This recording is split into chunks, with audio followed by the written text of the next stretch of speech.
Good evening, one and all. We welcome you all to the international webinar series on holistic health, well-being, and sustainable development 2022 on occasion of National Doctors Month 2022, commemorating Azadi Ka Amrit Mahotsav, nation celebrating 75 years of independence, and UN Sustainable Development Goals 2015 to 2030 awareness campaigns in collaboration with Sri Holistic Health Foundation India and Sri Research Institute and Center for Art, Sciences and Wellbeing. We welcome you all once again to the international webinar series. Before we start our sessions, let's take the blessings of Almighty.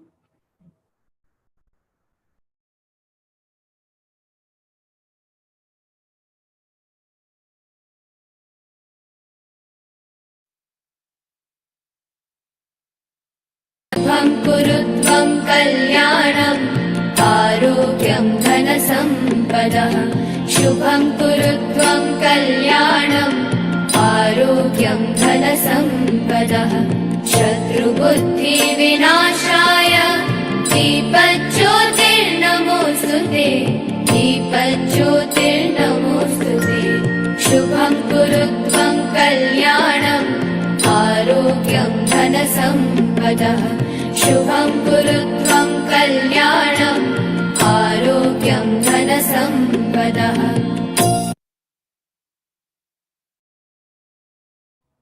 With the blessings of Almighty, we shall continue to today's session. Today, we are commemorating International Day, that is Nelson Mandela's International Day, 18th July 2022. With this year theme, do what you can and with what you have and where you are.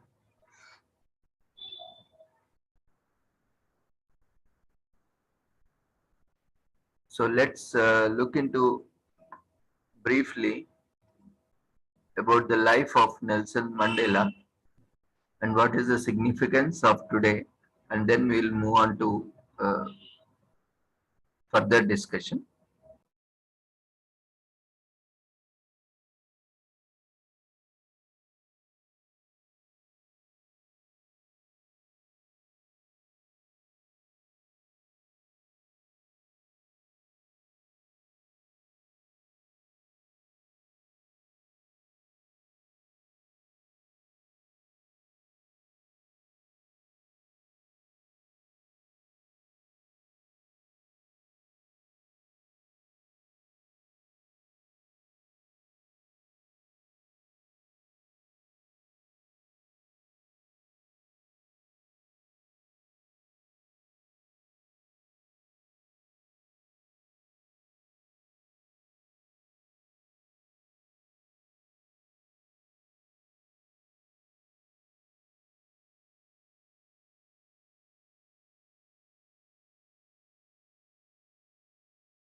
His story is one of the most remarkable of any world leader. Few in history have endured oppression with such little rancour or overcome the oppressor with such little bloodshed. I, Nelson Rolihlahla Mandela, do hereby swear to be faithful to the Republic of South Africa. In May 1994, Nelson Mandela, the man white South Africa had imprisoned for nearly 30 years, was sworn in as the country's first black president. Through his dignified and courageous leadership, the African National Congress had broken the stranglehold of apartheid and transformed South Africa into a multiracial democracy.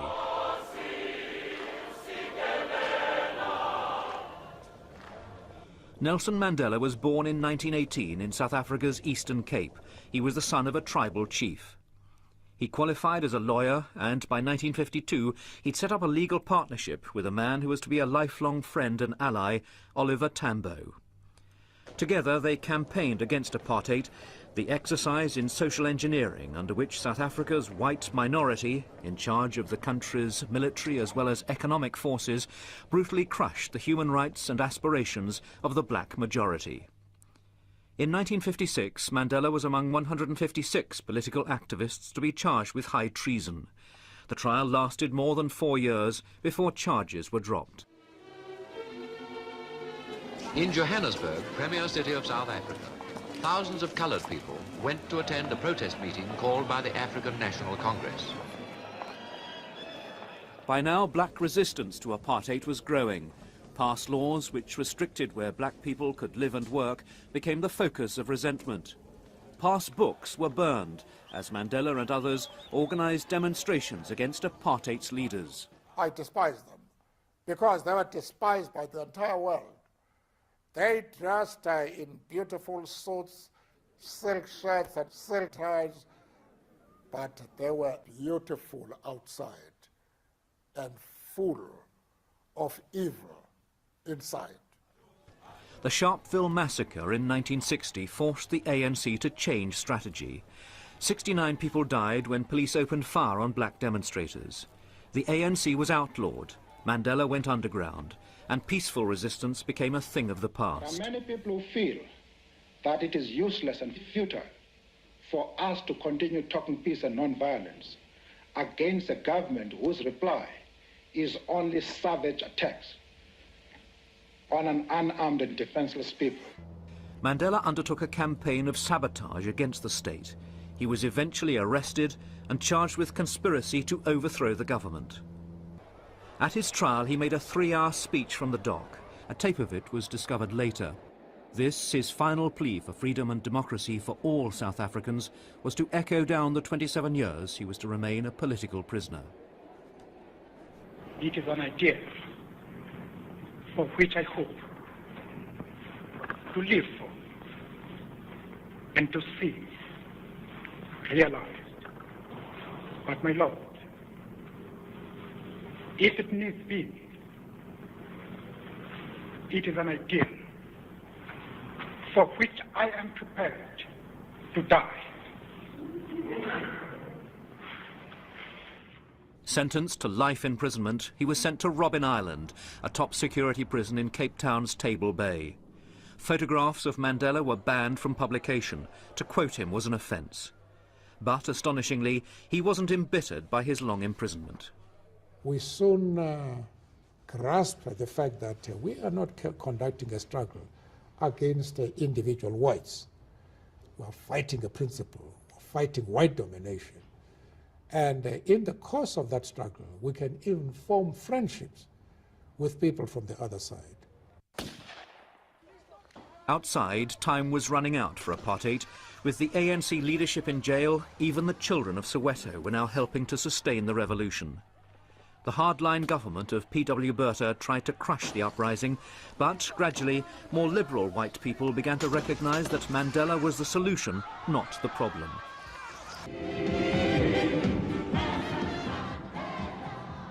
An international campaign was begun for the release of Nelson Mandela as, around the world, governments imposed sanctions on South Africa. In 1990, a courageous white leader, President F.W. de Klerk, announced that the ANC would be unbanned.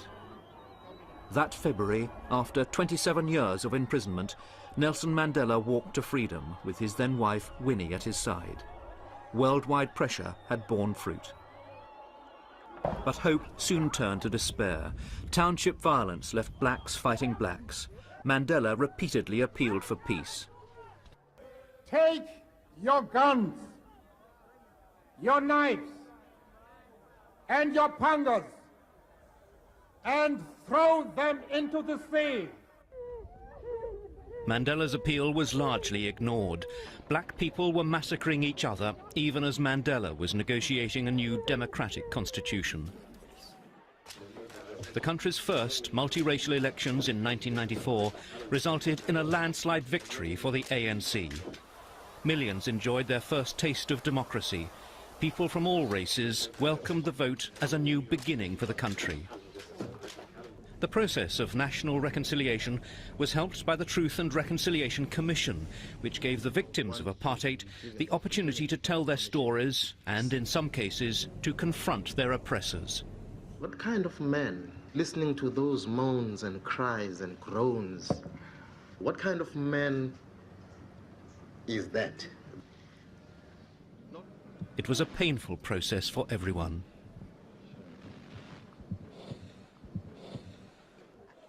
Yet for all his political skills, Mandela found it difficult to tackle many of South Africa's endemic social problems. Chief among them were the acute shortage of affordable housing, the widespread poverty, and the scourge of AIDS. In December 1997, Nelson Mandela gave up the presidency of the African National Congress in favour of South Africa's Vice President Thabo Mbeki, who also succeeded him as head of state. Mandela was feted throughout the world, as here in London. But there'd been personal sadness. His long-time marriage to Winnie, once known as the mother of the nation, had ended following her involvement in the kidnapping and murder of a student activist. In 1998, at the age of 80, he married Graça Machel, the widow of the late president of Mozambique. It was a marriage which brought him personal happiness and helped him to enjoy the family life which had been denied to him by his long commitment to the struggle against apartheid. On the eve of the new millennium, Nelson Mandela had revisited the cell on Robben Island, where he'd spent 18 of the 27 years he was imprisoned. He lit a candle to symbolize reconciliation.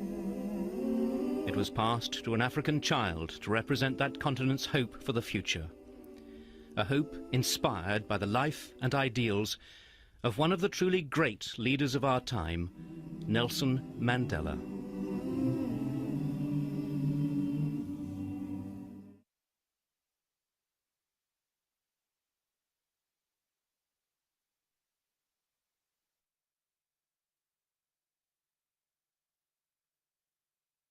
Today, the world honors a giant of our time, a leader of unparalleled courage and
Sir, can I start?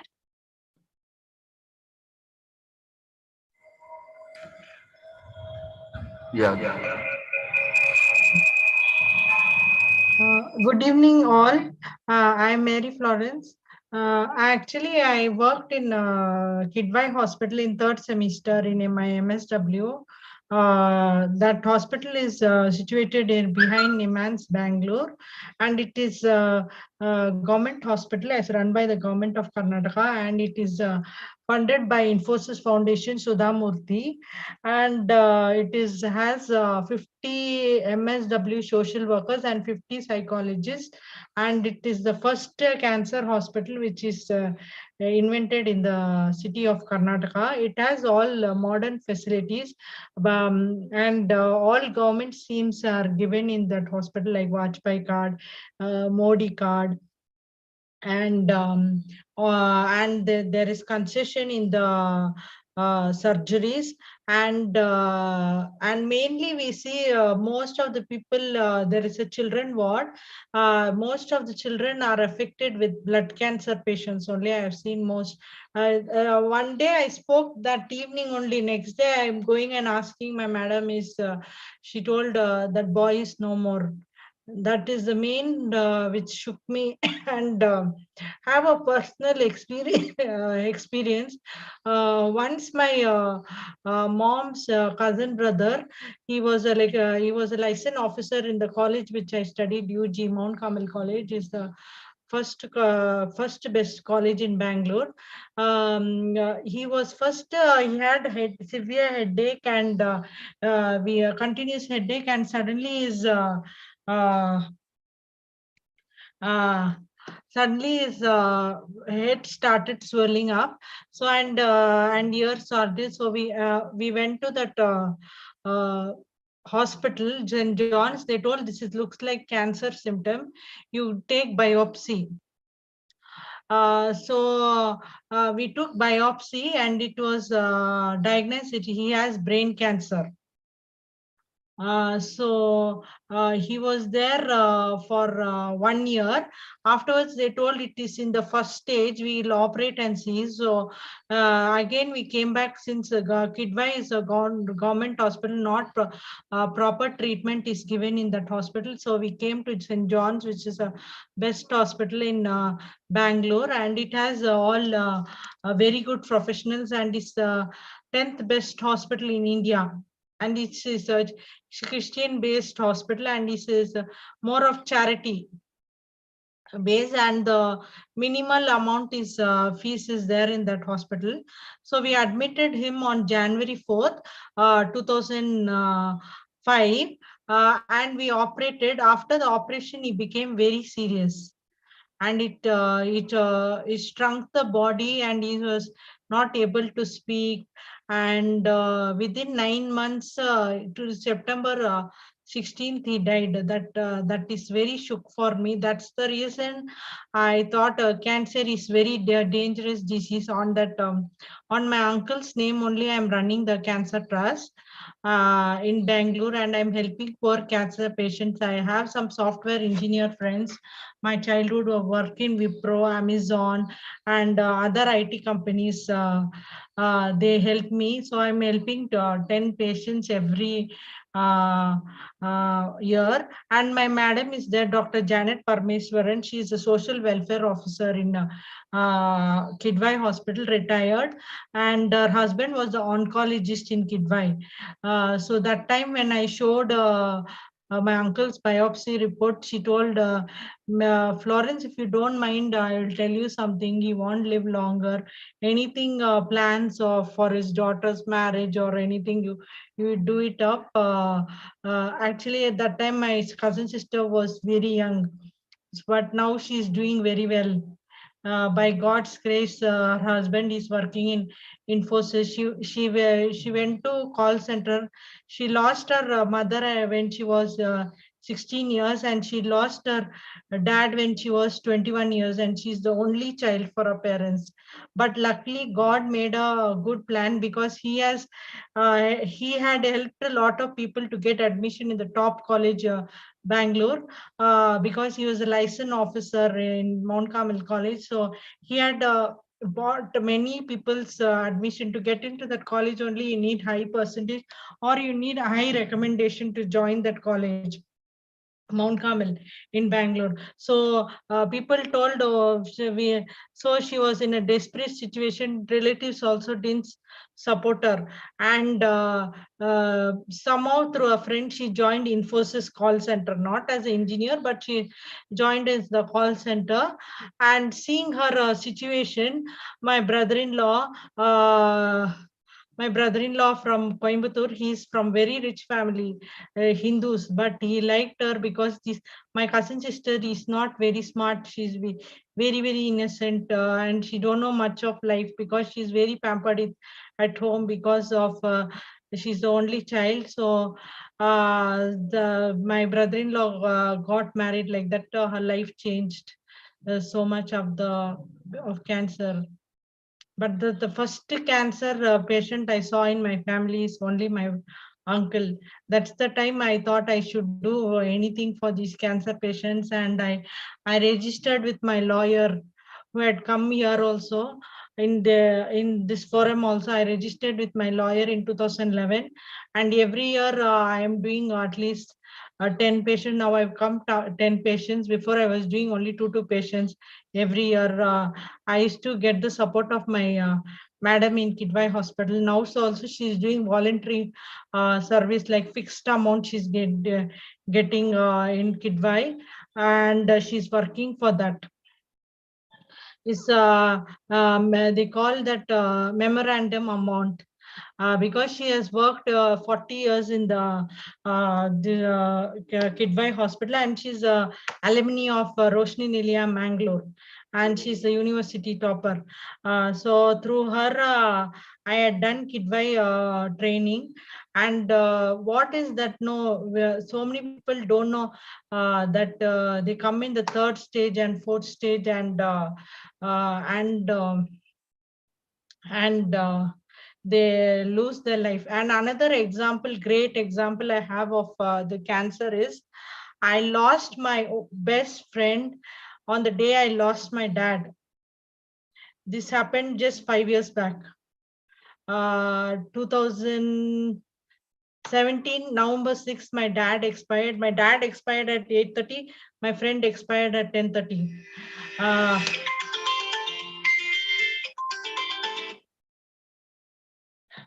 So actually first she was having a fever, continuous fever. She was in Bombay. She had got married early, and she was staying with her husband. Her husband is from this sports channel, 10 Sports. And first she was having chest pain. So they went and did mammography, that is the where they scan the breast, and they came to know that his lump is there in the breast. And when they diagnosed, only she was in the third stage. At that time, our daughter was 11 years.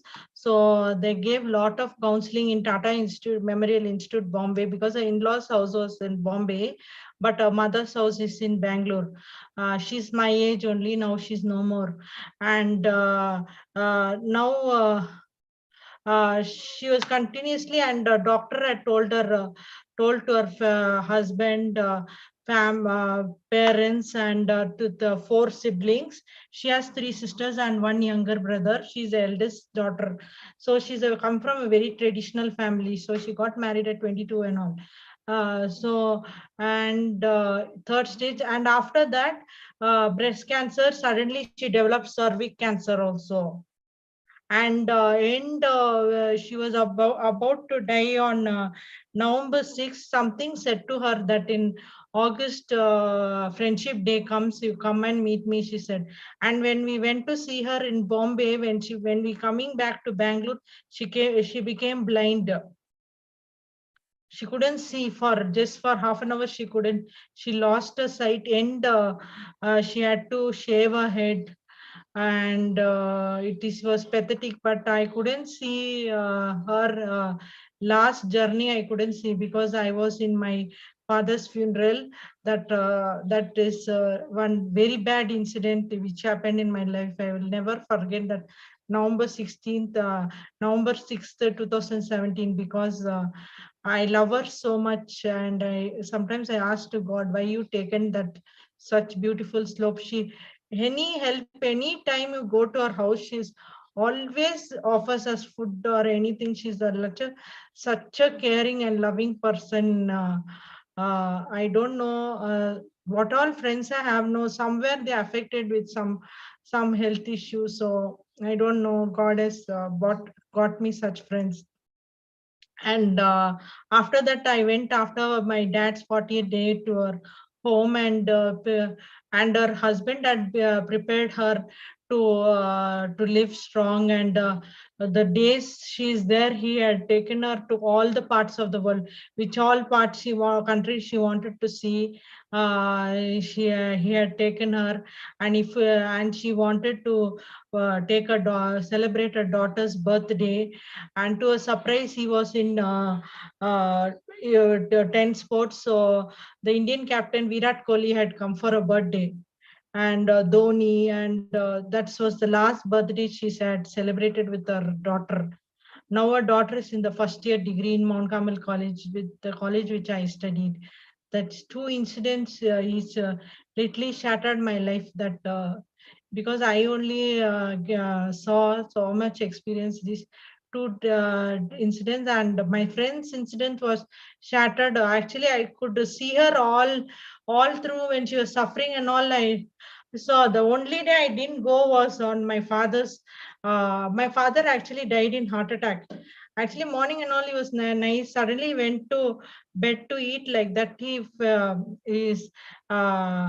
just still I don't know. I didn't know that. I thought, okay, let me go and see her on 7th. Now she's recovering. Everyone told me 7th or 8th you come, Florence. Now she's a little better, they told.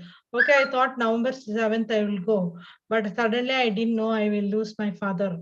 So this is really shattered. And every time my mom tells, whenever I go to her house and see her daughter and her husband, she likes you a lot. So only she gave her life on your father's the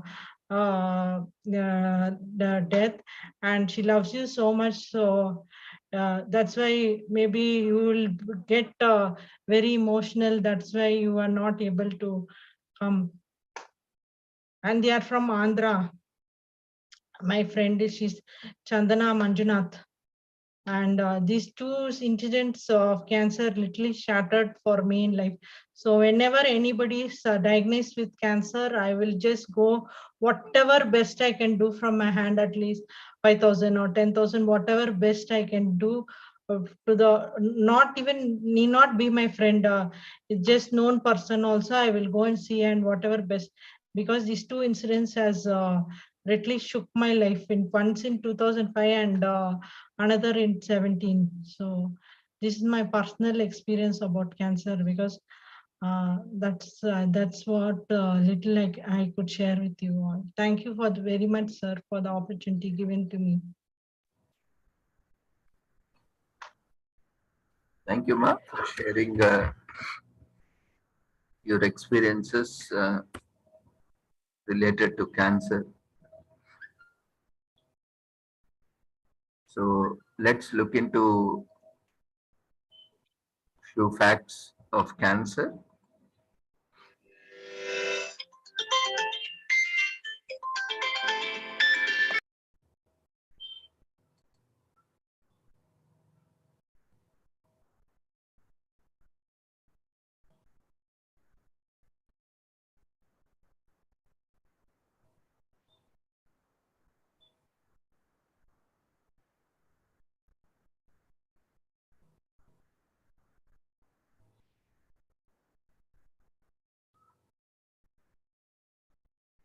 When we look at the statistics of cancer, cancer is the leading cause of death worldwide, accounting for nearly 10 million deaths in 2020, or nearly 1 in 6 deaths are cancer.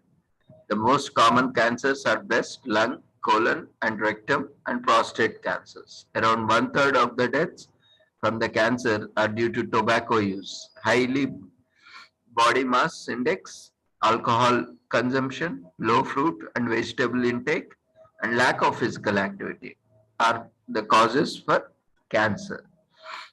Cancer causing infections such as human papillomavirus, HPV in short and hepatitis are responsible for approximately 30% of the cancer cases in low and lower middle income countries. Many cancers can be cured if detected early and treated effectively.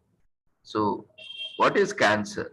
So, cancer is a genetic term for a large group of diseases that can affect any part of the body. Other terms used are malignant tumors and neoplasms.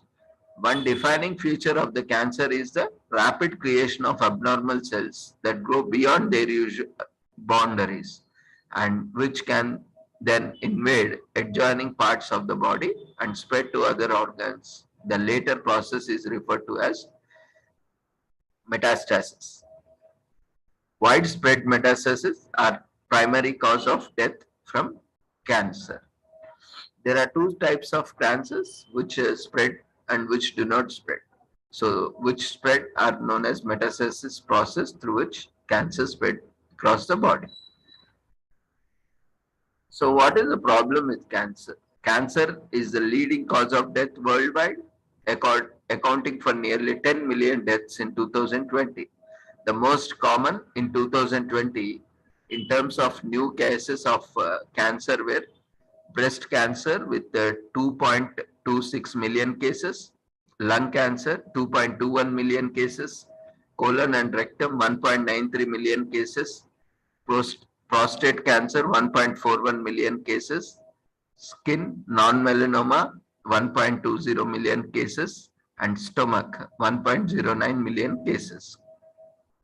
And when we look at the causes of cancer, the most common causes of cancer death in 2020 were lung cancer with 1.80 million deaths, colon and rectum cancer with 9,16,000 deaths, liver cancer with 8,30,000 deaths, stomach cancer with 7,69,000 deaths, and breast cancer with 6,85,000 deaths. So each year, approximately 4 lakh children develop cancer. The most common cancers vary between countries, and cervical cancer is the most common in 23 countries. What causes cancer? So cancer arises from the transformation of normal cells into tumor cells in a multi-stage process that generally progress from a precancerous lesion to a malignant tumor. These changes are the result of interaction between a person's genetic factors and 3 categories of external agents, including physical carcinogens such as ultraviolet and ionizing radiation, or chemical carcinogens such as asbestos, components of tobacco, smoke, alcohol, aflatoxin, a food contaminant, and arsenic, a drinking water contaminant, and also biological carcinogens such as infections from certain viruses, bacteria, or parasites. So WHO, World Health Organization, through its Cancer Research Agency, the International Agency for Research on Cancer, IARC, maintains a classification of cancer-causing agents. The incidence of cancer rises dramatically with age, most likely due to a buildup of risks for specific cancers that can increase with the age. The overall risk accumulation is combined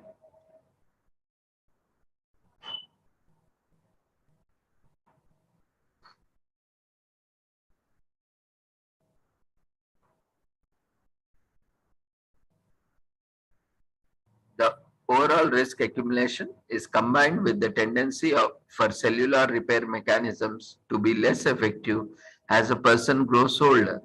Risk factors for cancers: tobacco use, alcohol consumption, unhealthy diet, physical inactivity, and air pollution are risk factors for cancer and other non-communicable diseases. Some chronic infections are risk factors for cancer. This is a particular issue in low and middle income countries. Approximately 13% of cancers diagnosed in 2018 globally were attributed to the carcinogenic infections, including Helicobacter Bacter pylori, human papillomavirus,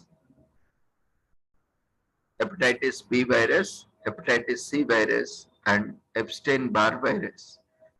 Hepatitis B and C viruses and some types of HPV increases the risk for liver and cervical cancer, respectively. Infection with HIV increases the risk of developing cervical cancer sixfold and substantially increase the risk of developing select other cancers such as Kaposi sarcoma, reducing the cancer burden. When we look at what are the causes for the cancer and how do we reduce the cancer burden, between 30 and 50% of the cancers can currently be prevented by avoiding risk factors which were already discussed and implementing existing evidence-based prevention strategies.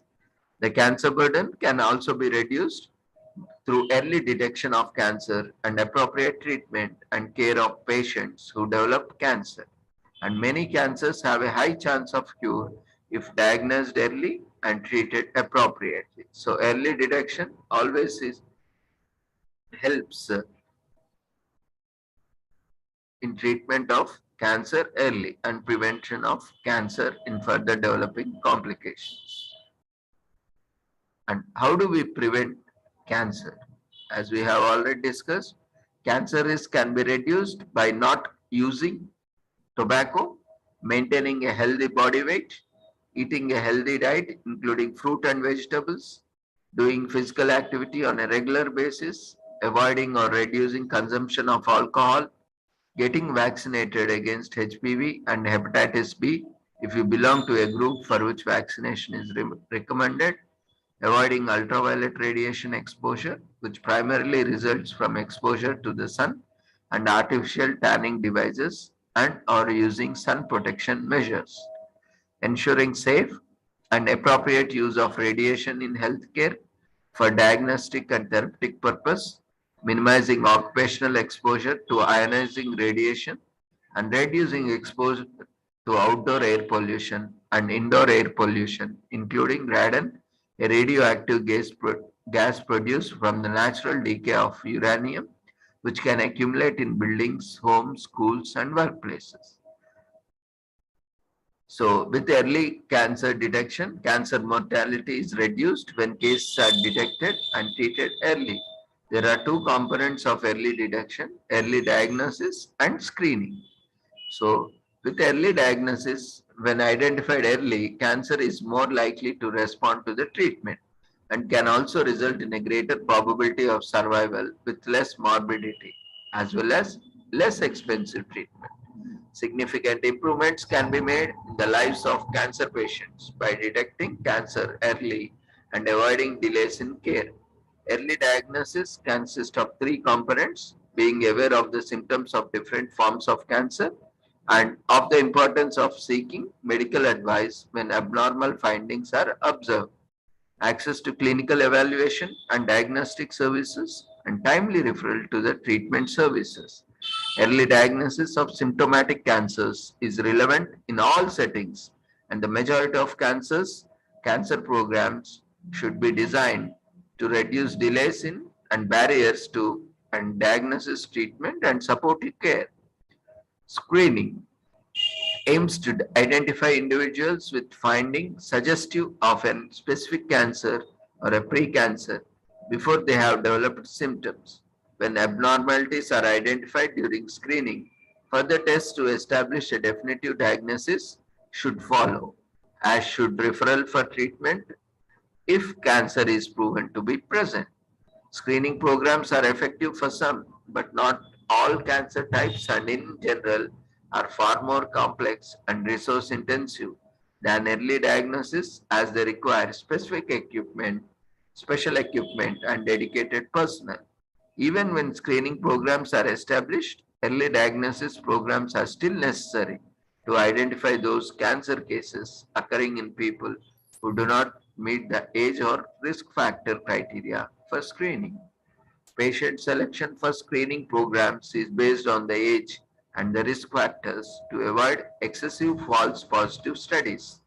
Examples of screening methods include HPV test, including HPV DNA and mRNA test, as preferably modality for cervical cancer screening, and mammography screening for the breast cancer for women aged 50 to 69 residing in settings with strong or relatively strong health systems. Quality assurance is required for both screening and early diagnosis programs. And when looking at the treatment, a correct cancer diagnosis is essential for appropriate and effective treatment because cancer type requires a specific treatment regimen. Treatment usually includes surgery, radiotherapy, and or systematic therapy, including chemotherapy, hormonal treatments, targeted biological therapies. Proper selection of a treatment regimen takes into consideration both the cancer and the individual being treated. Completion of the treatment protocol in a defined period of time is important to achieve the predicted therapeutic result. Determining the goals of treatment is an important first step. The primary goal is to generally cure the cancer or to considerably prolong life. Improving the patient's quality of life is also an important goal. This can be achieved by support for the patient's physical, psychological, and spiritual well-being and palliative care in terms of terminal stages of cancer. Some of the most common cancer types such as breast cancer, cervical cancer, oral cancer, and colorectal cancer have high cure probabilities when detected early and treated according to the best practices. Some cancer types such as testicular seminoma and different types of leukemia and lymphoma in children also have high cure rates if appropriate treatment is provided, even when cancerous cells are present in other areas of the body. There is, however, a significant variation in the treatment availability between countries of different income levels. Comprehensive treatment is reportedly available in more than 90% of the high-income countries, but less than 15% of low-income countries. This can act as a barrier for treatment being expensive and unavailable and unaffordable. And coming to palliative care, which is a treatment to relieve rather than cure symptoms and suffering caused by cancer and to improve the quality of life of patients and their families. Palliative care can help people live more comfortably. It is particularly needed in places with a high proportion of patients in advanced stages of cancer, where there is little chance of cure. Relief from physical, psychosocial, and spiritual problems through palliative care is possible for more than 90% of the patients with advanced stages of cancer. Effective public health strategies comprising community and home-based care are essential to provide pain relief and palliative care for patients and their families. Improved access to oral morphine is strongly recommended for the treatment of moderate to severe cancer pain suffered by over 80% of the people with cancer in terminal phase to reduce pain and for pain management. Now, what are the initiatives of World Health Organization and the like-minded IARC? So in 2017, the World Health Assembly passed the resolution Cancer Prevention and Control in the context of an integrated approach that urges governments and WHO to accelerate action to achieve the targets specified in the Global Action Plan for the Prevention and Control of Non-Communicable Diseases 2013 to 2020 and also the UN 2030 UN Agenda for Sustainable Development to reduce premature mortality from cancer. So World Health Organization and IARC collaborate with other United Nations organizations, including the International Atomic Energy Agency and partners to increase the political commitment for cancer prevention and control, coordinate and conduct research on the cases of human cancer and the mechanisms of carcinogenesis, monitor the cancer burden as part of the work of the Global Initiative on Cancer Registries, identify best buys and other cost-effective priority strategies for cancer prevention and control, develop standards and tools to guide the planning and implementation of interventions for prevention, early diagnosis, screening, treatment, and palliative care and survivorship care for both adult and child cancers, strengthening health systems at national and local levels to help them improve access to cancer treatments, set the agenda for cancer prevention and control in 2020 WHO report on cancer, provide global leadership as well as technical assistance to support governments and their partners build and sustain high quality cervical cancer control programs as part of global strategy to accelerate the elimination of cervical cancer, improve breast cancer control and reduce avoidable deaths from breast cancer, focusing on health promotion, timely diagnosis and access to care in order to accelerate coordinated implementation through the World Health Organization Global Breast Cancer Initiative. Support governments to improve survival for childhood cancer through directed country support, regional networks, and global action as part of World Health Organization Global Initiative for Childhood Cancer using the cure-all approach. Increase access to the essential cancer medicines, particularly through the global platform for access to childhood cancer care medicines, and provide technical assistance for rapid, effective transfer of best practice interventions to countries. So with this, cancer can be prevented when detected early, and treatment can be much more affordable and more sustainable.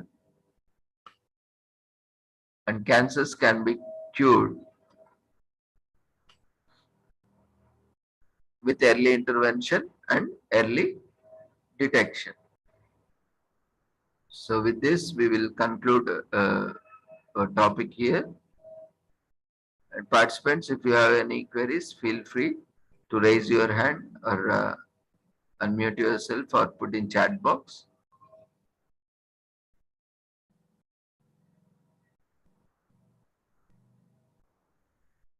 And okay, in the meanwhile, you can keep sharing your comments, observations in the chat box. Today, we celebrate Nelson Mandela International Day every year to shine light on the legacy of a man who changed the 20th century and helped shape the 21st century. This is a moment for all to renew with the values that inspired Nelson Mandela: absolute determination, a deep commitment to justice, human rights, and fundamental freedoms, a profound belief in the equality and dignity of every man and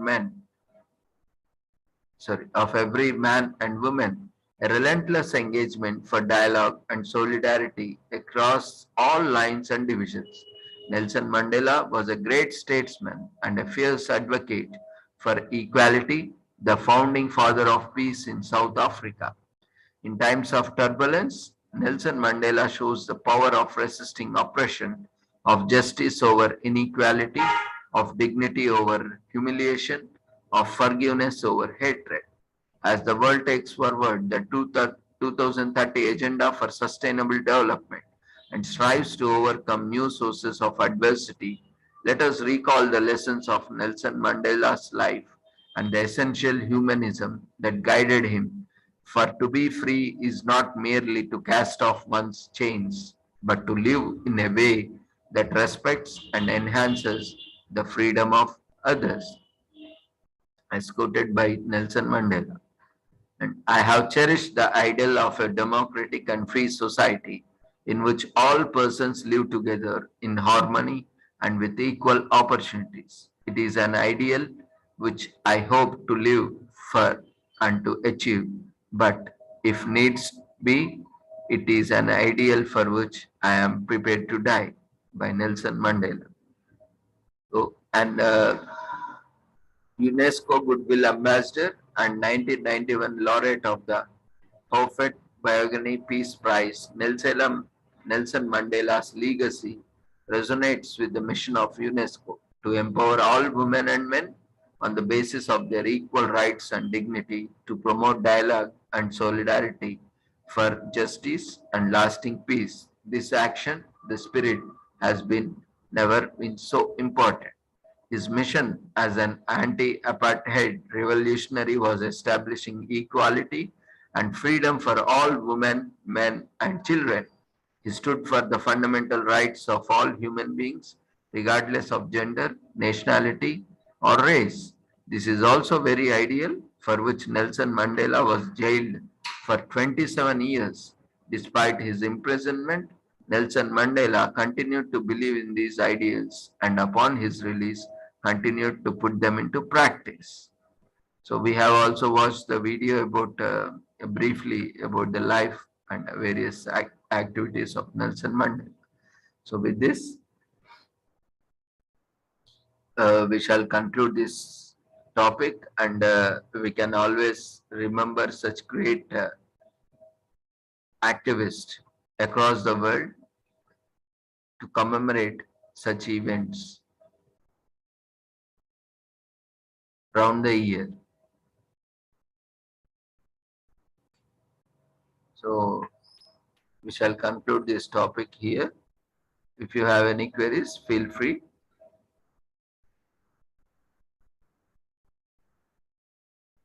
To share, otherwise can unmute yourself or raise your hand if you have any queries, observations.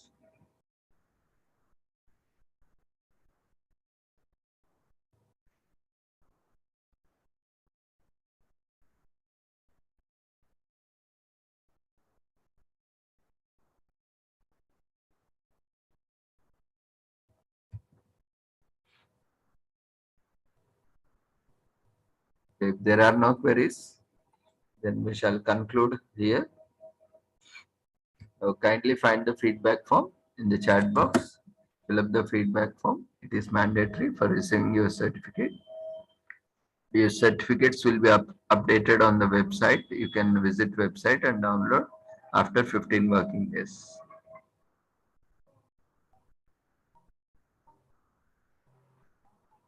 So kindly fill up the feedback form before you leave the webinar.